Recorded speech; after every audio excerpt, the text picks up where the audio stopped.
well. It's really nice to have you all here. I think most of you are members of the museum. I thank you for being members and supporting the Twin City Art Foundation and supporting the Masur Museum of Art. We have two special guests tonight, the two artists whose work is displayed in this room. I'm going to introduce them separately, and then Benjamin Hickey is our curator of collections and exhibitions, and he's going to do kind of a question and answer type session with them, so they'll both be answering the same questions and kind of speaking together tonight. Caroline Youngblood is from Riverton, Louisiana. She earned a BFA from Louisiana State University and an MFA from Louisiana Tech University. She has teaching experience as instructor of record for beginning watercolor and was a teaching assistant in numerous courses at the college level. She has received 2 Artist Career Advancement grants from the Louisiana Division of the Arts, which is a big deal, so that's really awesome. Good job, Caroline. Lacey Stinson earned his BFA and his MFA from Louisiana Tech University and has also pursued studies in engineering, computer science, theater, math, and physical sciences from Louisiana Tech, ULM, and LSU. I thought that was wonderful. Lacey's work occupies several themes. Wait a minute, you moved on to the gentleman. I moved on to Lacey. I didn't hear that. I thought, yes. Wow. That's a lot of degrees for Caroline. Sorry. Caroline was LSU and Louisiana Tech, and then we moved on to Lacey. And Lacey's BFA and MFA are both from Louisiana Tech University. Thank you. And then he studied all that other stuff that I mentioned. And his work occupies several themes, including figurative drawing, abstraction, plein air landscapes, and surreal planetary landscapes. Please help me welcome both Caroline and Lacey. And so, good evening. My name, as Evie mentioned, is Ben. We had a fire in our permanent collection storage facility in April, and some regularly scheduled exhibitions were postponed. But it wound up being a fantastic opportunity to rethink our mission and showcase a lot of artists in our area, Caroline and Lacey first among them, who are really deserving of a lot more critical attention. I don't always like doing group shows because I feel you can force a narrative on an artist that doesn't necessarily jive with what they're trying to accomplish as an artist. And so this was an experiment to give 2 solo shows that are in one room together. So it's almost like a group show. It's a little bit of a failed experiment because I think it's become kind of a group show, especially because we're talking about the work together now. But failed in the sense of my conceit and not the fantastic work that they've made for us. So let me start the conversation. Caroline, if you'll answer the first question first. How do you know one another? What's your relationship like as working artists? I met Lacey was in 2006. That's correct. In Baton Rouge at the Art Melt was like I think it was the first year, the Louisiana's largest juried competition, and my employer at the time was Taylor Clark Gallery, and I decided I didn't want to become an artist anymore, so I got a job, and my employer encouraged me to submit something to this show, and I got something in, and it got hung in a really prominent place. And I remember going to stand by it, and that's when I met Lacey, and he was standing by his huge painting there too. And I later found out that he was showing work at the gallery that I worked at. So that was just a connection. And then I found out he was from North Louisiana, and I ended up running to him up here. And I admired his work at the, that piece he had at the Art Melt was just incredible to me. And so I admired his dedication to his craft and everything, and looked at him as a mentor and a friend, and we've been friends ever since. And so what's it been like, kind of, Caroline set the stage, what's it been like after that moment, working together in the same area, in similar styles, but with different interests? Personally, I think we have a very unpressured mutual support for each other. And there are a lot of things we've done for each other to help with, I need something here, I need photography, I need printing. And there are a lot of skills that I have that I love to do for people. And I went through, when I met her, I just started a sort of dry period in my life for painting. And I had this idea, I wanted to do small worlds for 5 or 6 years, and I just couldn't start it. And I was helping her. And she would encourage me, and finally we came around, and I got to the point where I was ready to do that. And so with Small Worlds, what's the single most important concept you're pushing forward with your artistic practice? The single concept is... I know there are lots of them, but if you had to prioritize just one. I'm thinking of what drives me. What drives me to do this is science and intrigue. And I've used this word intrigue many times before, and I looked it up and I found out one of the meanings is a clandestine love affair. And I think, oh, that's exactly it. I had this clandestine love affair with science, with evolution, with the universe, with how things work, with taking things apart, understanding whatever I'm dealing with, whether it's language, ideas, concepts, politics, which is a very recent interest. Never had it before. And it seems important now, and it's playing into some of what I'm doing, which I can probably tell you about. Does that intrigue go back to your childhood? A little Or bit. did it come after you had all the wonderful education? In my childhood, I was exposed to a lot of nature and creepy crawly things and bringing them home. And my brother and I would put these things in the aquariums we had, and they'd get out. And of course, we had to hunt for them. Well, that got me started in nature, that there was this very nice woodsy, natural toned existence that I loved. And my father was very interested in science, and he explained a lot of things to us when I was a kid. And my first experience with stars and with thinking about space, what is that, came from that explanation. And I've always had this interest of what's beyond that, what's beyond what we see. How do we figure that out? How do we find that out? And so, in looking at the other half of the gallery with Caroline's work, you have much different interests. Describe what is most important to you as a practicing artist in that sense. Well,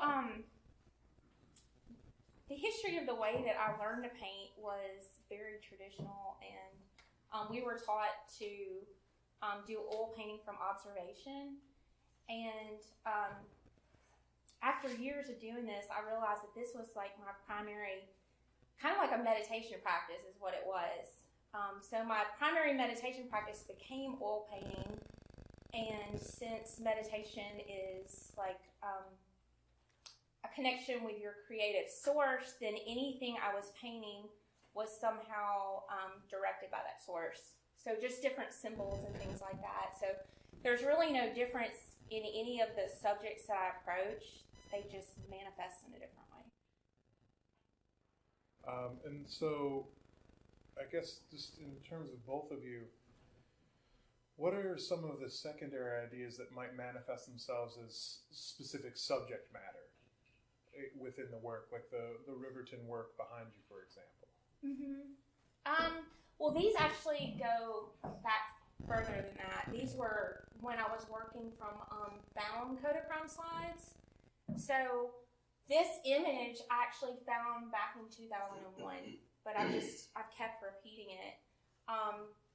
So as far as the subject matter goes, it all still has the same fundamental idea of like that focus on one object or using an object as a symbol, whatever it is. But I would say my secondary, the part of my work that you're asking about is more like the craft and experimenting using different techniques and just exploring all the possibilities of a very traditional way of creating art, but just doing it in a different way. And I'd like to add to that I think you can see this in both hers and my work, perhaps a little bit in the unfinished work out in the front. Some of what we talked about was that we, even if we're working with an idea, with me having a made-up idea and Caroline working from other artifacts, there's still this process of responding to what's happening on the canvas. That it's not just, it's got to be the way I see it first time. It's the canvas itself starts to develop its own DNA that is saying, I'm going to grow this way. And we have to watch that. What is the DNA saying? What's pushing us this way? It's saying. And another way of thinking of that is as a musical metaphor, that we look for melodies. There's a melody. You place things in certain places. They have certain values. The hue is adjusted in such a way that you're carrying an idea through with a little melody. And then you have harmonies that accentuate that. The backgrounds, the chorus, the background crickets in the background. So are there any things that drive any discord between the two of you? And I don't mean like petty things, but like foundational things that you guys keep coming back to when you're, like I have personal friends that are artists, we'll argue about certain things and we're passionate about that particular argument. Has anything manifested itself between the two of you that you can talk about in public? That's a really tough one. I would like to say early on when we first became friends, Caroline one day said to me, do you think we'll still be friends when we get really old? And it was a very fresh and new friendship, and there were so many things that were good about it, and we were enjoying each other's work and each other's company. And it was a defining moment for me because it said something that I was important to her, and it made a whole lot of sense that there's really a lot of trust here, and I have that to give too. And so the differences are, I'm thinking, in the way we approach our spiritual development and needs, that I think we're both looking for many of the same things, and we've both tried many of the same things, and we're doing things somewhat differently. Like I find spiritual satisfaction from dissecting arguments, believe it or not. And trying to understand how arguments work, because I find a lot of people have trouble with that, and I want to help them too. And so how does that look coming from the opposite side? Like what element in your work, for example, is spiritual that manifests itself differently than in Lacey's, to use an example he brought up? Because I know your work is extremely spiritual. Well, I think mine has to do more with the connection I make with the objects that I paint, whether it means I'm painting a photograph or I'm working from something that's in front of me, or just whatever it is I'm deciding to paint. I don't normally paint just from ideas out of my head, but so that connection to me, when I connect with the object and the energy of the object, that's in a spiritual way. If Lacey was to connect with the energy of an object, he would think of it more in terms of physics. Like, do you see where that line goes? And I completely respect the fact that he believes the way he believes, and I have never tried to change anything about what he thinks, because I think I love what his mind does over here, and I wouldn't want that to change.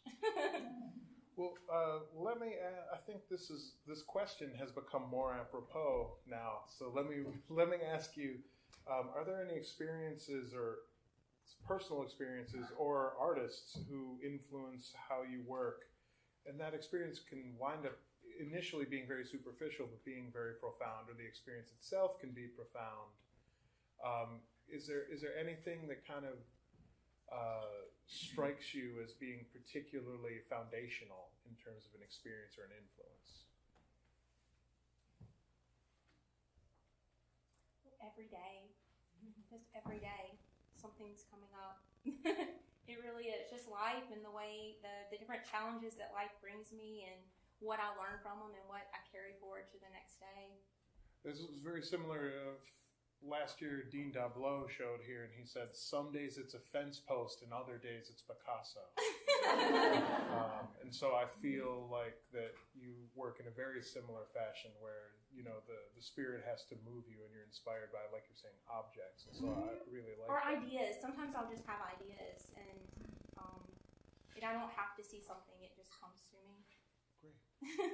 And then Lacey is similar. Are there any foundational experiences or artistic influences that you feel are more important than others? That got me to this. Yes. In high school, I was, of course, studying math and science, and I had an art class, and we would go to the science center and the planetarium, and there was one little painting at this science center. And I didn't find out till later who painted it. It was a scene on a derelict planet with the galaxy, and it was very well done. I loved it. I really loved it. That and a much earlier painting when I was 10 over in Spain, I saw this painting by Goya of Saturn eating his kids. That was really bizarre, surrealistic scene and really intense painting, and that struck me. All these other paintings looked academic to me, but that one had this passion in it. That, and then this space, and I think I've been combining those two. And that painting in the Science Center was painted by Chesley Bonistel, who did a lot of space paintings in the 50s and 60s that NASA used for their illustrations because they didn't have computers to do it at that time. And that struck me, and so I'm still interested in painting galaxies. And this is one, perhaps the first one. I wanted to catch the optical effect of stars in the sky, and I found it very difficult to do. And I've still got ideas for more galaxies. I'd like to go back to, well, I'd like to talk about other influences or the secondary Sure. ideas, because I didn't really get to that, and it may not be that important. I could leave it for anyone to figure out if they study the work. But initially, it's getting the structure of the painting to work, to have that melody work, to have the harmonies work, so that if you don't know what it's about, if you don't understand what you're looking at, which I don't really want you to understand, I want that to be a mystery. This is not necessarily our planet. But it has to be, the structure of the painting has to be intriguing enough to have you just really, I got to see this. What's going on here? And the secondary part is, with this body of work, the small worlds, I've more or less removed humanity from it. And there's a reason for that. I've figured out. There's one reason why I'm looking at this as not necessarily us, though I've got other paintings. I mean, I'll paint us 2-3 million years ago as Australopithecines, and I've got a beautiful painting of a morning sunrise with this family in a cave with a cliff, and that one is really nice. And it matches this. It's a nice pair to it. And what I'm seeing is my concern for humanity right now is our species going to survive? And what we see here are things that we may never, ever get to see, but we see stuff there. There's artifacts, there's remnants of something that built something, but it's not there. And so it's a little bit of a warning about us. Like, we don't, our evolutionary traits of aggression and consumption don't really jive very well with our technology and our ability to build stuff. it's getting out of control, and we don't really know how to deal with that. And this is a crucial time period in our life, and I'm hoping that we're around in 500 years, so these paintings will be appreciated. I really do, and I want us to do something so that they are, so that we can actually go there and find out what's on these planets. So I think we've discovered 4,500 new planets around other stars just in this one little patch in the constellation Cygnus. We're just looking there. They pointed the telescope there for 3 years, and they're watching for little transits of planets, and we've found 4,500 of them just in that little spot. Very interesting. And then to close for the final question, I'll begin with Caroline. As a result of the work you're making right now, where do you see your interests moving forward, or are you able to perceive that based on what you've said tonight? I really don't know. I never know from day to day what I'm doing. It just happens. I do feel like, especially this painting here was a big jump for me because I've never done a landscape that big, and so I know that I can try anything, and that's what it's all about. It's all about experimenting and trying new things, and sometimes things work and sometimes they don't. Was that a commission that someone asked you to do it that large, and that's why you did that? Okay. This belongs to Andy. Yeah. It's finding the melody. I was with you when you were talking about I need more continuity here. Yeah. And this area here needs resolving. It has finding a melody. It has a fantastic rhythm throughout. It's great. It's a great experiment. And then Lacey, so you often have, I'll slightly modify the question for you, because I know you often have many irons in the fire in terms of the imagery you're working with, like you're interested in orchards as a organism, I guess you can call it, or a site for historic inquiry. And you're interested in new worlds, and you're interested in horses.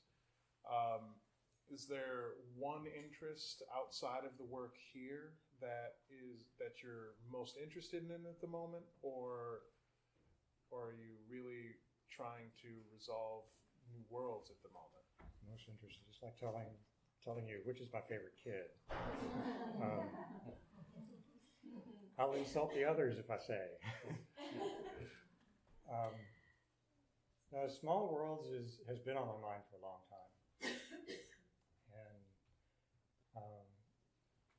and I'm working up some new ideas that I want to continue. Start with an idea. Primarily, it's got to have the galaxy. Yeah. But other things that might stand up. Oh gosh. Well, I play music, but I don't want other people to hear me. And that I think is therapy for me. And I can sit down and I can play, and I realize 2-3 hours have gone by. And that again is like painting to me, because I don't really know music, but all I'm able to do is compose. I just make it up on the fly, and it's really hard to keep up with where I'm wanting to take it. And it's just a fascinating experiment. It's probably the violin method, where they teach you Suzuki. Yeah. You just start playing. Yeah. Well, yes, absolutely. Well, we can open up the floor to some questions. Okay. Caroline, you said something very interesting today. You said it depended on whether you were painting the object in front of you or the object not in front of you. What do you mean by that? You're either painting the object in front of you or the object not in front of you. What do you mean by that? It's imaginative, or what do you mean? That's a fascinating thought. Well, okay, when I'm working on a painting, sometimes when I'm working on a painting, I'm working from looking at an object, and sometimes I put the object away and I just work on the painting. and I work out issues within like eidetic memory. You remember what it looked like, so you recall. And I just the repeat. image. I repeat patterns. I repeat shapes and colors. And I thought you meant more that you were painting the object in front of you, or then you imagine other objects in your mind. But you're recalling, like visually, you see the object in your mind even though it's put out of the room. Yeah. That's Yeah. eidetic imagery. Yeah, and That's then whatever connection I felt with objects, sometimes. So you can see it in your mind, even though it's not in front of you physically. Mm-hmm. That's good. I have a question for Lacey too. Yeah. Sure. For Lacey. Is this Small World painting? Is it a planet or a galaxy? Or elements of both? Galaxy in the sky, and the center of the galaxy is intended to be right on the right panel. The lower part is a planet. A planet. A small world planet within a galaxy. Somewhere in the galaxy. Uh-huh. But you're both, Caroline, too, it seems to me, that painting is concerned with extinction as well as this one. Is that right, do you think? Because when I look at it, it looks kind of dismal. It's beautiful and great, but it has an ambiance of, kind of, Lacey's influenced you and you've influenced Lacey. Because you look at that, that's like my bio in a way, and it has a terminus to it. You know what I mean, Lacey? Because you're concerned with extinction, right? There, you can argue similarities that way. But Sunset I can see the influence back and and forth because you're talking. You even use the word extinction, right? I did. Yeah, and you want to see us all become extinct, and that might be a scenario where we may end up, right? Well, if we are extinct, right? I think And something else taking over. between the two artists, I think causation or correlation isn't necessarily causation in terms of influence. Just from what I've learned from working with them, because they have such distinctly different interests, and I feel like Maybe it rubbed off, though. it's quite possible, but I feel like they're trying to accomplish a different enough goal that they haven't necessarily done exactly that. The imagery isn't really being It's copied, like nor the totally concept different really. genres, But I took a lot from Caroline to re-inspire myself. And what I'm doing here is going back to my very first paintings in high school.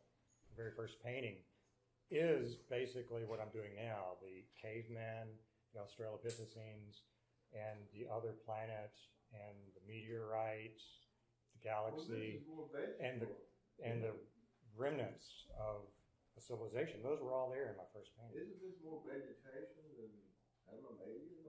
Vegetation? It could be. I didn't give anything to say it's necessarily It's organic. living or It's it could be. organic, or is it? Well, I think, There are physical processes which might do that.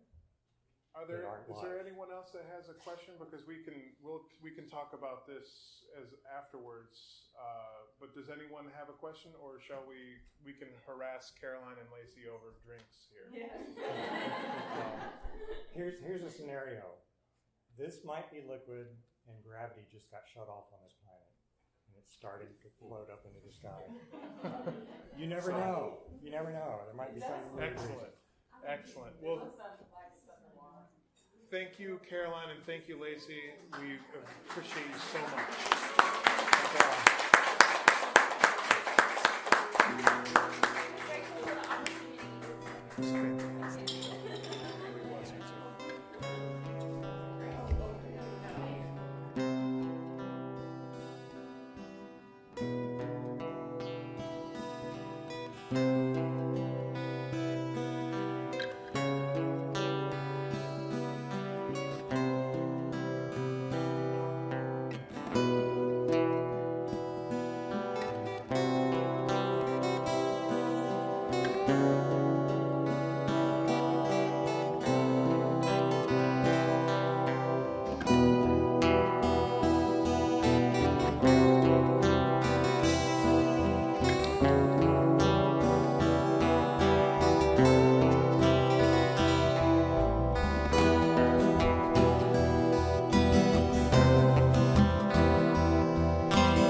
peanut butter is in the hand on your left.